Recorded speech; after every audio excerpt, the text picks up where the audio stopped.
Hello students. मेरा नाम राजेश है। मैं Gandhinagar boys higher secondary school में एनवायरमेंटल साइंस का लेक्चरर हूँ। ये वीडियो एनवायरमेंटल साइंस स्टूडेंट्स के लिए बनाई गई है, 12th क्लास के स्टूडेंट्स के लिए। और इस वीडियो में जो भी कुछ बताया जाएगा वो Jammu and Kashmir board of school education के लेटेस्ट ईवीएस के सिलेबस के अकॉर्डिंग है। सबसे पहले सिलेबस के बारे में जान लेते हैं। ईवीएस का जो सिलेबस है उसको 7 चैप्टर्स में डिवाइड किया गया है। थ्योरी जो है वो 70 नंबर की है और प्रैक्टिकल जो है वो 30 मार्क्स का है। 7 चैप्टर्स कौन कौन से हैं? चैप्टर 1 जो है वो एयर एंड नॉइज़ पोल्यूशन के साथ है, डील करता है। चैप्टर 2 वाटर पोल्यूशन के साथ डील करेगा। चैप्टर 3 सॉइल डिग्रेडेशन है। Chapter 4 solid and hazardous waste management है। चैप्टर 5 बायोडाइवर्सिटी मैनेजमेंट है। चैप्टर 6 ग्लोबल एनवायरमेंटल इश्यूज़ हैं और चैप्टर 7 जो है एनवायरमेंटल मैनेजमेंट एंड लेजिस्लेशन है। हमने इस वीडियो को 2 पार्ट्स में डिवाइड किया है। पहले पार्ट में विल टॉक अबाउट हम एयर एंड नॉइज़ पोल्यूशन के बारे में पढ़ेंगे। अब इस चैप्टर में हमने क्या क्या पढ़ना है? हमने एयर पोल्यूशन, उसके सोर्सेज और उसके टाइप्स पढ़ने हैं। हमने पढ़ना है कि इम्पैक्ट क्या है एयर पोल्यूशन का एनवायरनमेंट पे, और हम गैसेस और पार्टिकुलेट मैटर को कैसे कंट्रोल करते हैं। जो इसी चैप्टर का सेकेंड वीडियो होगा उसमें हम नॉइज़ पोल्यूशन के बारे में पढ़ेंगे, उसका सोर्स क्या होगा और उसका इफेक्ट क्या है हेल्थ पे, और हम पढ़ेंगे कि हम नॉइज़ पोल्यूशन को कंट्रोल कैसे करते हैं। मेन टॉपिक पे जाने से पहले हमें सबसे पहले एटमॉस्फेयर के बारे में थोड़ा बहुत जान लेना चाहिए। एटमॉस्फेयर जैसे आपको पता ही है एक थिन ब्लैंकेट है गैसेस का जो हमारे सरफेस को कवर करता है, और ये गैसेस जो होती हैं इनको ग्रेविटी जो है अर्थ की ग्रेविटी अपनी तरफ पुल करके रखती है। एटमॉस्फेयर के बहुत सारे कंपोनेंट्स हैं जिनमें बहुत सारे गैसेस मौजूद हैं। आप इसमें nitrogen gas, oxygen gas, carbon dioxide, methane, water vapour, argon और हीलियम और हाइड्रोजन गैसेस मिलती हैं। नाइट्रोजन और ऑक्सीजन जो है वो मेजर कंपोनेंट्स हैं, और नाइट्रोजन की कंसनट्रेशन लगभग 78% है और ऑक्सीजन की 21% है। कार्बन डाइऑक्साइड जो है उसकी कंसनट्रेशन इस वक्त मौजूदा टाइम पे 0.04% है। एयर पोल्यूशन की बात करें तो जो वर्ड पोल्यूशन है ये एक लैटिन वर्ड से आया है पोल्यूटस, जिसका मतलब होता है to make something foul, unclean और डर्टी। अब एयर पोल्यूशन की बात करें तो अगर हम एटमॉस्फेयर में केमिकल्स, पार्टिकुलेट मैटर या माइक्रो ऑर्गेनिजम्स ऐड करें, जो बहुत सारी ह्यूमन एक्टिविटीज़ ऐड होते हैं जो ह्यूमन बींग्स के लिए या दूसरे लिविंग ऑर्गेनिजम्स के लिए हार्मफुल हो, तो हम उस फिनोमेना को एयर पोल्यूशन कहते हैं, और इसको ट्रोपोस्फेरिक एयर पोल्यूशन भी कहा जाता है। सोर्सेज की बात की जाए, सोर्सेज ऑफ एयर पोल्यूशन, तो वो 2 कैटेगरीज में डिवाइड किए जाते हैं, नेचुरल सोर्सेज और एंथ्रोपोजेनिक सोर्सेज।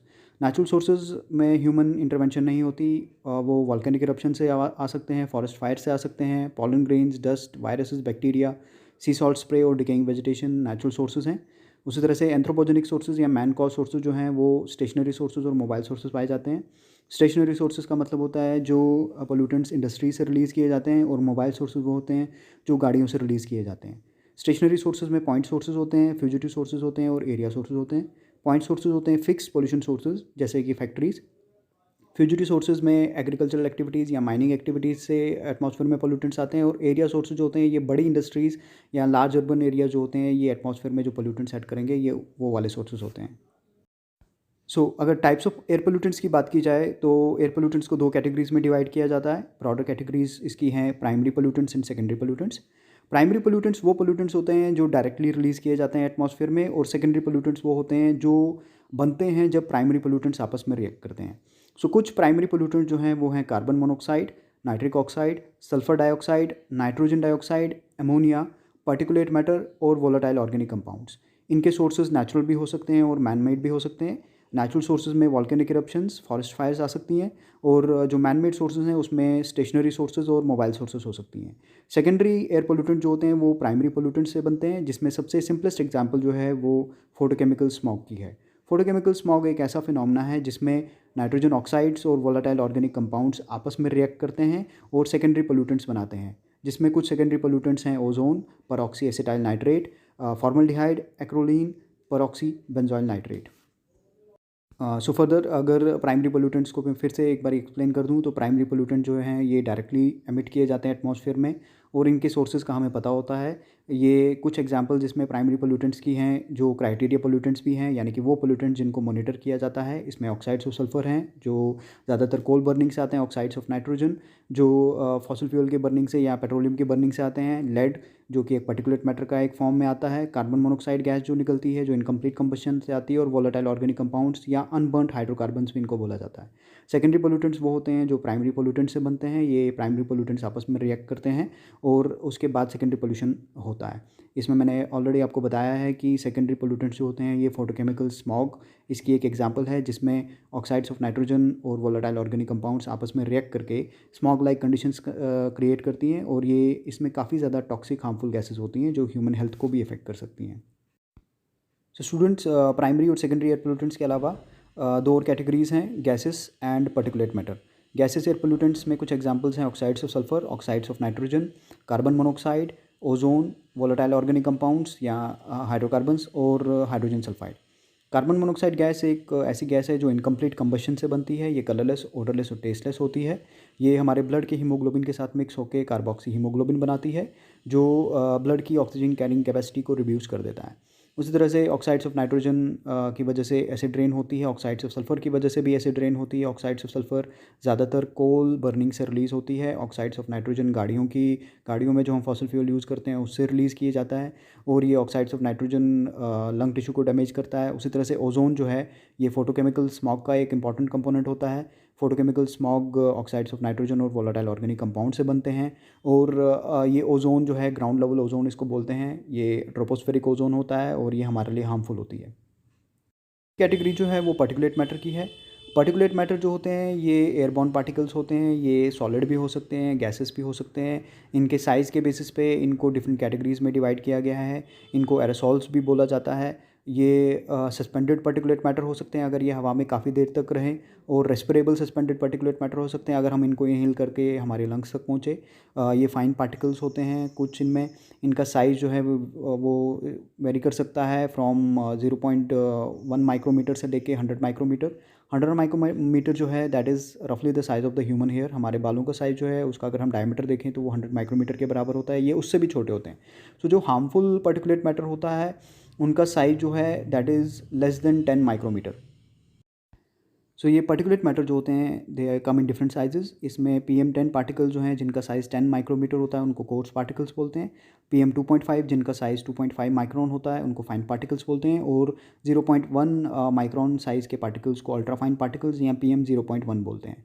जो हमारी हेल्थ के लिए काफ़ी हार्मफुल होते हैं उनका साइज़ PM2.5 से लेके 4 माइक्रोमीटर के बीच में होता है। ये पार्टिकुलेट मैटर डिफरेंट सोर्सेज से आते हैं, और इन पार्टिकल्स को हमारी नेज़ल पैसेज रोक नहीं पाती है। They enter into our nasal passage, हमारी नाक के हेयर के थ्रू, और जो म्यूकस होता है उसमें ये फंसते नहीं हैं। दे अल्टीमेटली रीच जो हमारे लंग्स के अंदर जो एयर सैक्स होते हैं, एल्वियोलाई होते हैं, उनके अंदर पहुंचते हैं और वहाँ पर जाके डिपॉजिट हो जाते हैं। इसमें सबसे ज़्यादा हार्मफुल वो पार्टिकल्स होते हैं जो कार्सिनोजेनिक होते हैं, जैसे कुछ पार्टिकल्स जो डीजल इंजन से रिलीज़ होते हैं जिनको हम सूट पार्टिकल्स बोलते हैं। उनकी सरफेस पे बहुत सारे एरोमेटिक हाइड्रोकार्बन्स होते हैं जो हमारे लंग में जाके लंग कैंसर कॉज कर सकते हैं। सो इन पार्टिकल्स की करैक्टरिस्टिक्स की बात की जाए तो जो PM10 पार्टिकल्स होते हैं उनका साइज़ डायमीटर जो है 10 से लेके 2.5 माइक्रोमीटर के बीच में रेंज करता है। They are large size particles, और इसकी वजह से ये जल्दी बैठ जाते हैं। रैपिड सेडिमेंटेशन होती है इनमें। ये हमारे बॉडी के जो नेचुरल डिफेंसेस होते हैं जैसे नोज़ और थ्रोट होते हैं उनमें से पास होकर हमारे लंग्स में पहुंच जाते हैं। PM2.5 का साइज़ 2.5 माइक्रोमीटर होता है। ये हवा में काफ़ी देर तक सस्पेंडेड रहते हैं और काफ़ी दूर तक ट्रैवल कर सकते हैं। ये पावर प्लांट से, इंडस्ट्री से और ऑटोमोबाइल से रिलीज़ होते हैं, और ये हमारे लंग्स में डीपर टिश्यू में जाके वहाँ पर डैमेज कॉज कर सकते हैं। PM0.1 जो होते हैं ये अल्ट्राफाइन पार्टिकल्स होते हैं। इनका साइज़ 0.1 माइक्रोमीटर होता है। इसमें इनकी कंपोजिशन जो है ज़्यादातर इनऑर्गेनिक आयंस, हाइड्रोकार्बन्स और मेटल्स होती हैं। ये हमारे लंग टिश्यू से पास होके हमारे ब्लड स्ट्रीम में जा सकते हैं, और ये ऑक्सीजन की तरह ये सर्कुलेट करते हैं, जिसकी वजह से ये काफ़ी डेप्थ तक या हमारी सेलुलर लेवल तक हमारे को डैमेज पहुंचा सकते हैं। हेल्थ इफेक्ट्स की बात की जाए पार्टिकुलेट मैटर की तो ये हमारे पल्मोनरी सिस्टम को यानी कि हमारे रेस्पिरेटरी सिस्टम को इफेक्ट करती हैं। लंग इंजरी कॉज कर सकती हैं जो लॉन्गर रन्स में हमारे लंग टिश्यू को डैमेज करती है। हम ब्रीदिंग डिफ़िकल्टी होती है, एस्थमेटिक प्रॉब्लम स्टार्ट हो जाती है, लंग फंक्शन अल्टर हो जाता है, पल्मोनरी डिजीज़ काफ़ी ज़्यादा प्रेवलेंट हो जाती हैं, और जो इम्यून रिस्पॉन्स होता है हमारी बॉडी का या लंग्स का वो भी रिड्यूस हो जाता है। इसके अलावा कुछ एडवर्स इम्पैक्ट जो हैं पार्टिकुलेट मैटर के वो ये हैं कि ये आई इरिटेशन, नोज़ इरिटेशन और थ्रोट इरिटेशन कॉज करते हैं। ये लंग टिश्यू को इन्फ्लेमेट कर सकते हैं, लंग फंक्शन को रिड्यूस कर सकते हैं, क्रॉनिक लंग डिजीज़ कॉज कर सकते हैं। जो बच्चे हैं उनमें एस्थमेटिक अटैक्स काफ़ी ज़्यादा फ्रीक्वेंट हो जाएंगे।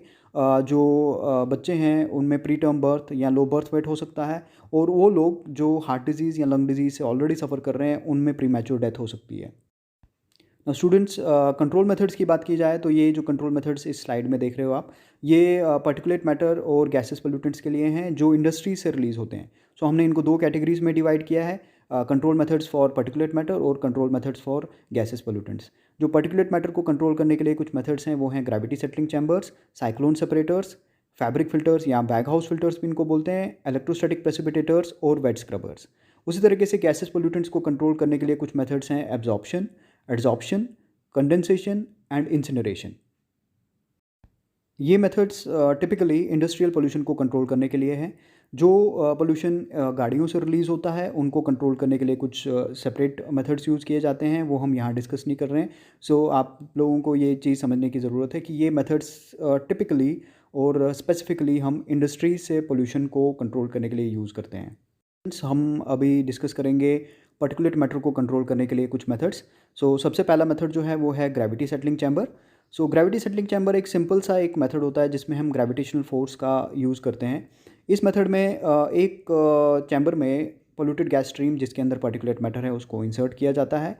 पोल्यूटेड गैस स्ट्रीम की वेलोसिटी को रिड्यूस किया जाता है ताकि उसके अंदर जो भी सस्पेंडेड पार्टिकल्स हैं, पार्टिकुलेट मैटर है, वो धीरे धीरे करके ग्रेविटेशनल फोर्स की वजह से वो सेटल डाउन कर जाएं इस चैम्बर के बॉटम में। और ये बॉटम में जो वी शेप्ड स्ट्रक्चर्स बने हैं इनको डस्ट हॉपर्स बोलते हैं, और वो बाद में उनको वहाँ से निकाल के इन पार्टिकुलेट मैटर को कहीं और किसी और प्रोसेस के थ्रू डंप किया जाता है। सो सेकेंड स्टेप है cyclone separators. Cyclone separator centrifugal force के प्रिंसिपल पे काम करती हैं। इसमें होता क्या है कि जो पोल्यूटेड गैस स्ट्रीम है उसको एक साइड से इंसर्ट किया जाता है चैम्बर में टेंजेंशियल एक्सिस पे, और एक हेलिकल फ्लो पैटर्न बनता है। जब ये पोल्यूटेड गैस स्ट्रीम रोटेट करती है तो जो उसके अंदर पार्टिकुलेट मैटर है वो आउटर वॉल्स के, चैम्बर के आउटर वॉल्स से स्ट्राइक करती हैं और ग्रेविटेशनल इफेक्ट की वजह से वो बॉटम में इकट्ठी हो जाते हैं पार्टिकुलेट मैटर, और बाद में उन पार्टिकुलेट मैटर को रिमूव कर दिया जाता है। जो क्लीन एयर है वो इस चैम्बर के सेंटर में से पास होके from the top of the chamber वो वहाँ से रिलीज़ किया जाता है। थर्ड मेथड है फैब्रिक फिल्टर्स या बैग हाउस फिल्टर्स। ये फैब्रिक फिल्टर्स या बैग हाउस फिल्टर्स ये सिमिलरली फंक्शन करते हैं जैसे कि एक वैक्यूम क्लीनर फंक्शन करता है। ये फैब्रिक फिल्टर्स जो हैं इनमें जो बैग्स होते हैं उनको सस्पेंड किया जाता है from the top of the chamber, और ये बैग्स जो होते हैं ये फेल्टेड कॉटन के, सिंथेटिक मटेरियल के या ग्लास फाइबर के बने होते हैं। जो पोल्यूटेड गैस स्ट्रीम है जिसके अंदर पार्टिकुलेट मैटर है उसको हॉपर से इंसर्ट किया जाता है, और इसके अंदर जो हैवियर पार्टिकुलेट मैटर होते हैं या हैवियर पार्टिकल्स होते हैं वो ग्रेविटेशनल फोर्स की वजह से नीचे पहले ही बैठ जाते हैं, और जो बाकी पार्टिकल्स होते हैं, जो सस्पेंडेड पार्टिकल्स होते हैं, वो जब राइज करते हैं पोल्यूटेड गैस स्ट्रीम के साथ तो वो इन बैग्स के इंटीरियर पे जाके डिपॉजिट हो जाते हैं, और क्लीन एयर जो होती है वो ऊपर से from the top of the chamber वो रिलीज़ की जाती है।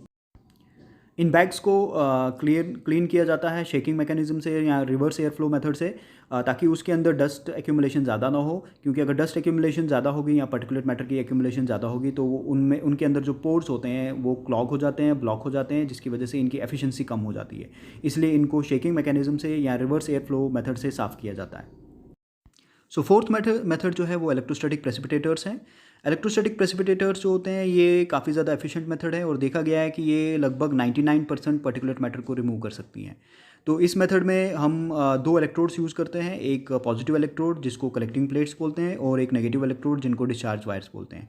इन डिस्चार्ज वायर्स को हाई वोल्टेज सप्लाई की जाती है जो 20 से लेकर 80 किलो वोल्ट तक रेंज करती है, और इस हाई वोल्टेज की वजह से यहाँ इलेक्ट्रिक फील्ड जनरेट होती है, और जो पोल्यूटेड गैस स्ट्रीम जिसके अंदर पार्टिकुलेट मैटर है जब वो इन डिस्चार्ज वायर से पास होती है तो ये हाई वोल्टेज इन पार्टिकल्स को इलेक्ट्रिकली चार्ज कर देती है, यानी कि नेगेटिवली चार्ज कर देती है, और अल्टीमेटली ये नेगेटिवली चार्ज पार्टिकल जो होते हैं ये पॉजिटिव प्लेट्स पे या कलेक्टिंग प्लेट्स पे जाके डिपॉजिट हो जाते हैं।